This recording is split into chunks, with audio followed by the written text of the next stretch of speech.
Эми кечээ эле өзү президент урматтуу Сооронбай Шарипович өзү эле бааны мындай койду.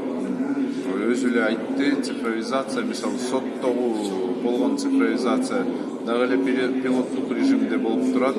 Тилекке каршы аны дагы алдыга жылыш керек. Цифровизация болсо эле менимче бир топ эле маселелер чечилет. Ал эми сот адилеттүүлүгүн карасак, чындыгында дагы эле кээ бир судьялар мындай кимде акчасы бар, ошого чечимге чыгара алышат. Ошону биз менимче бул иштерди биз мындай до конца кыла элекпиз да. Себеби судьялардын дагы айлыктары төмөн. Экинчиден түшүнүп атабыз, коррупция бар.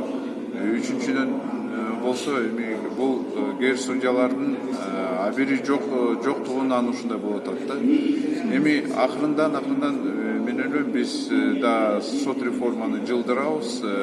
Биз парламент дагы ошого даярбыз, жардам берүүгө даярбыз.